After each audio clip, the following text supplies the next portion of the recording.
All right, welcome back. Now, for a very long time, Lagos, Nigeria's commercial capital, has enjoyed a period of peace and security. The type those in the northeast of Nigeria were for a long time denied by Boko Haram. But thank God, peace and security is now returning to that part of the country. Now, security breaches in Lagos is giving the residents a serious cause for concern. For weeks now, the city has seen a number of attacks on innocent citizens and destruction of property in areas like Ikorodu, Igondo, Agege, Arepo, Iba, and others.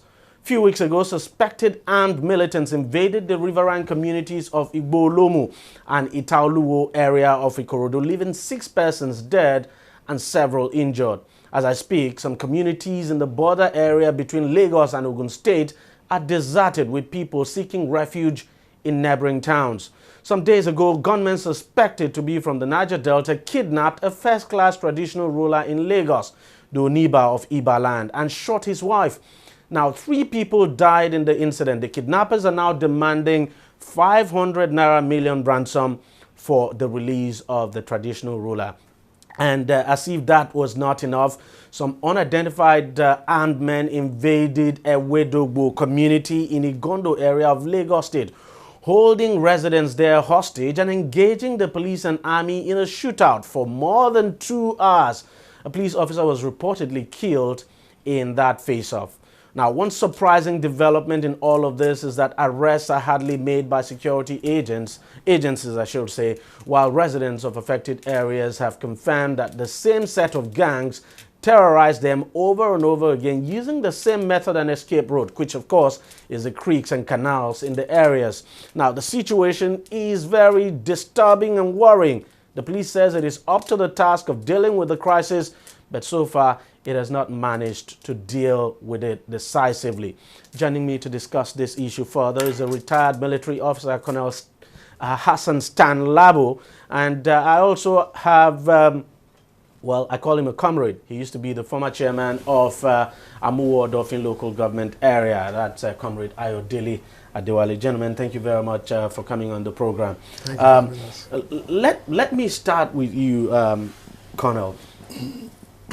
It's quite surprising that this would be happening in Lagos. We're talking about a city where the state government, we know, has spent so much on security. Not quite long ago, we saw the state governor coming out giving, donating security gadgets to security agencies. It has been a tradition. And if there's one area in this country that has been safe, so to speak, at least relatively, it's been Lagos.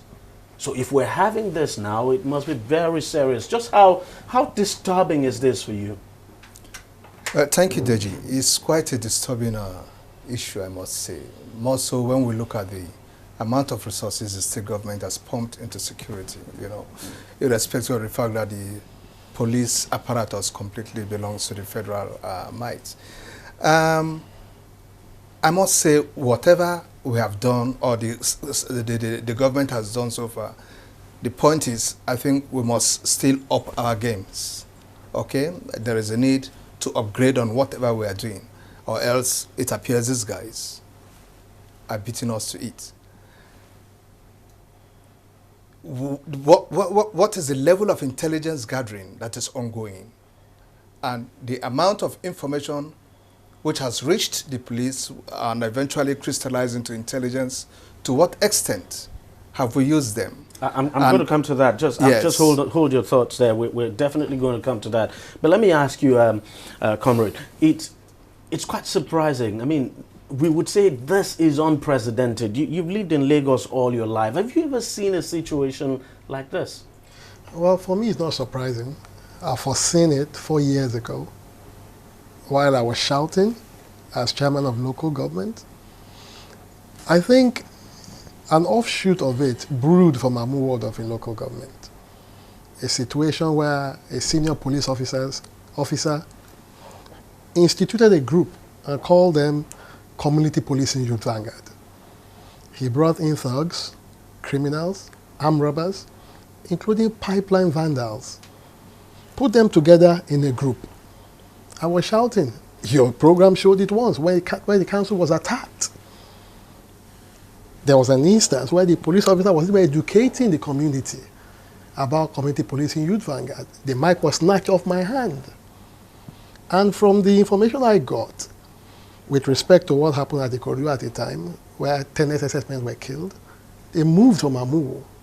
Some of them were members of this Youth Vanguard. And all of that, to the extent that people were taking petroleum product off the pipeline, and policemen were escorting it daylight, and people were looking at them. The SSS has information on it. The NSCDC has information on it, but nothing was done. But now it has blown out of proportion. Two naval officers were killed in Amuwo. 2 police officers were killed in Amuwo.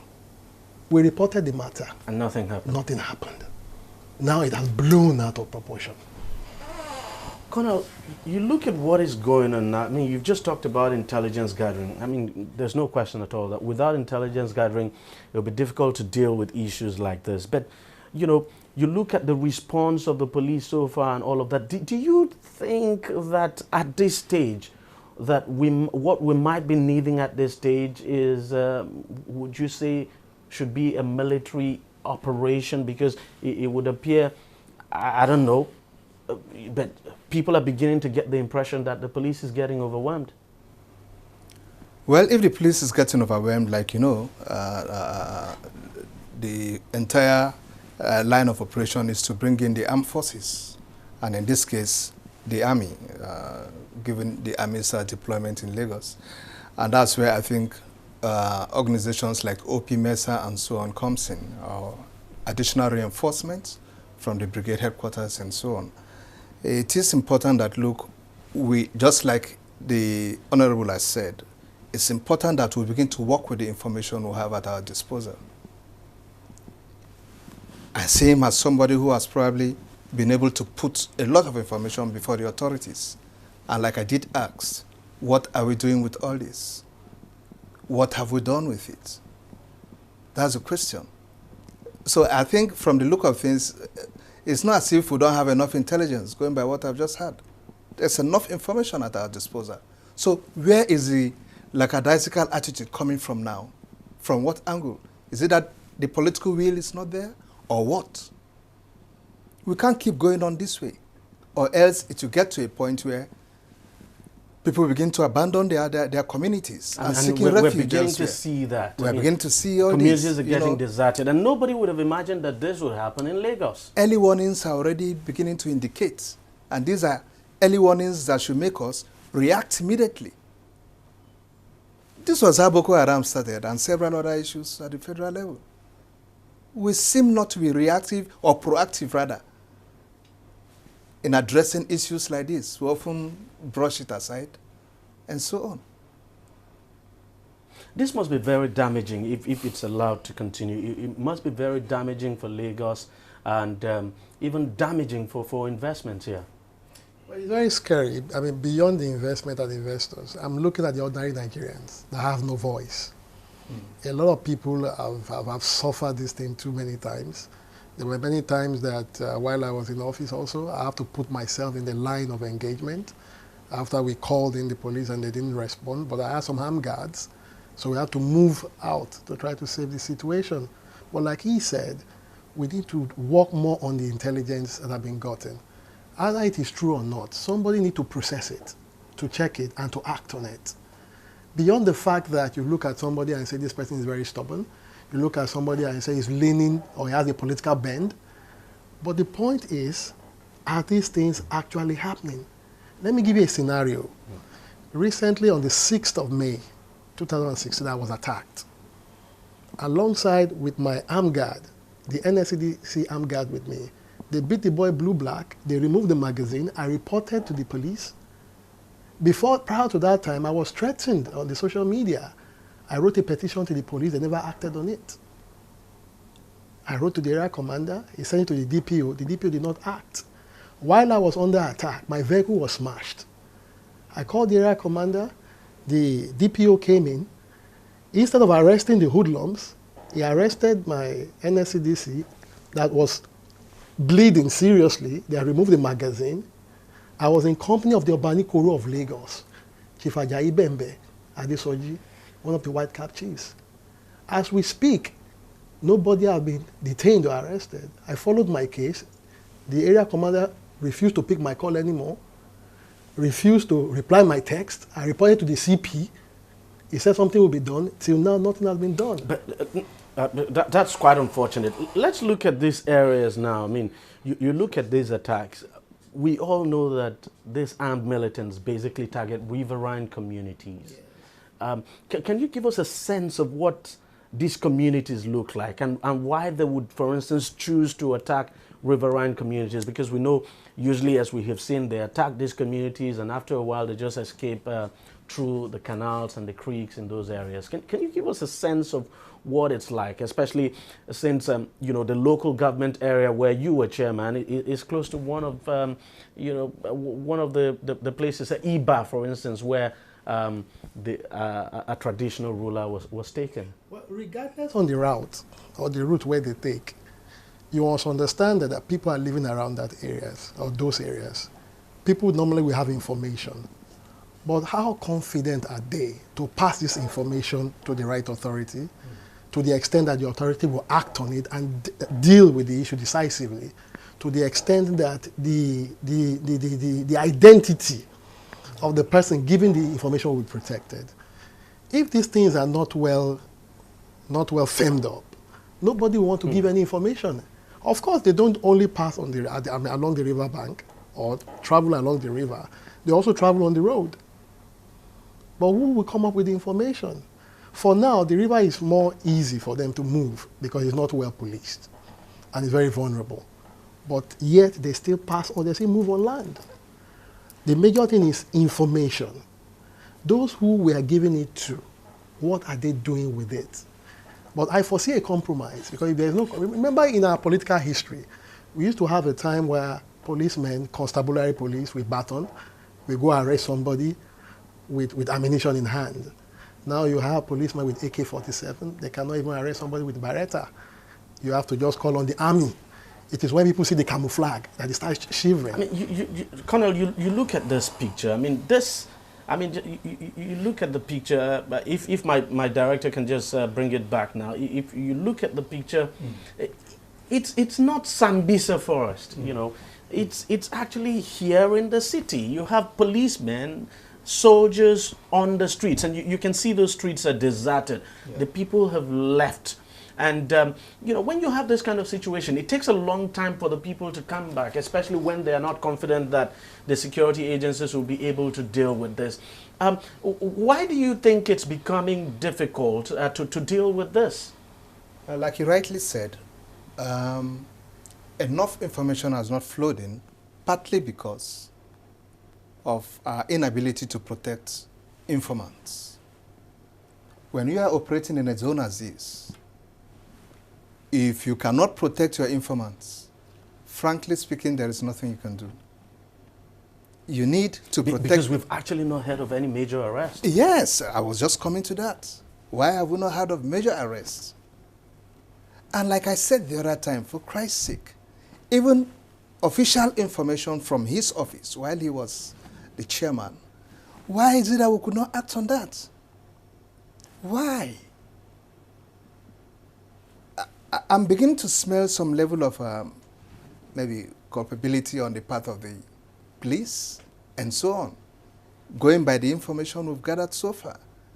Well, since then, there's been a change of leadership in the police in the state. So I expect to see a new approach to the entire thing. Actually, you still have the same police commissioner in the state. Oh, no, I'm looking at right from when he was in okay, on seat, yeah. Oh, yeah, that's to true. now. Yes, that's true. Yes, we are beginning to see, I mean, we should be seeing by now a new approach to the whole thing, knowing that, look, this was one major problem my predecessor had.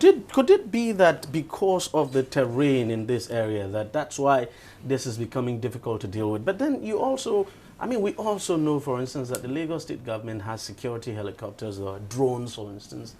Yeah, I'm aware that most of the helicopters they have are more of surveillance helicopters. You know, they can fly above, pick information, and so on. They are not built out for combat operations and so on. But irrespective of that, I don't think the sort of riverine conditions we have there are like what we have way back in the Niger Delta, where frankly, if you don't understand the routes, these boys will just, you know, lost off, and you wouldn't see them anymore because the creeks are such a very terrible environment to operate in. I don't think here is as terrible as that, you know. So I expect us to be able to exert better control of the battle space, you know, and so on. I think the attention of the federal might should be drawn to this. We just have to round up the discussion now. How do you think this can be dealt with in your own view? Well, I feel that the authorities that are saddled with responsibility of security must be up and doing, regardless of the interest, self-interest, as the case may be. If, for instance, somebody in office, a political leader within the community, is faced with such terror and nothing is done, do you think lesser people will want to cooperate or will have faith in those security operatives? The answer is no. So when there is no faith, there is no justice, you will keep having prevalence of all of these issues. But if the police are up their game and anybody caught is dealt with decisively with the law, others that want to follow in such manner would abandon such thought. But if they see that nothing they happen, like this commonly said on the street, others too would do something more dastardly. And that is what we are seeing. Colonel, we can't allow this to continue. Lagos is the hub of our economy. Exactly. We must face it. Anything that affects Lagos Lagos is like the heart of the body. That Lagos is our own heart in this country. And that's why at times when I see certain elements at the federal level, not under this dispensation anyway, you know, trying to play funny with Lagos, withdrawing funds, holding on to Lagos funds and so on. And so you are just a joker. You are affecting the entire economy of this country. We can't afford to play with Lagos. It's important to get this straight. This security is a big issue. This security threat must be addressed immediately. Immediately. Oil is already down going. We want to play with Lagos again? No. We can't stand it. Gentlemen, thank you very much for coming on the program. Colonel, thank you very much for your contributions. And Ayodele Adewale, thank you very much for your contributions as well. Let's just hope this is quickly dealt with, because it's just not good at all. Yeah. You could scare away investors, and we don't want that to happen. All right, we'll take a short break now, and when we come back, we'll be discussing something else. Every day, every hour, and every minute, news break in Nigeria. Things happen so fast, it's most times difficult to track and comprehend them.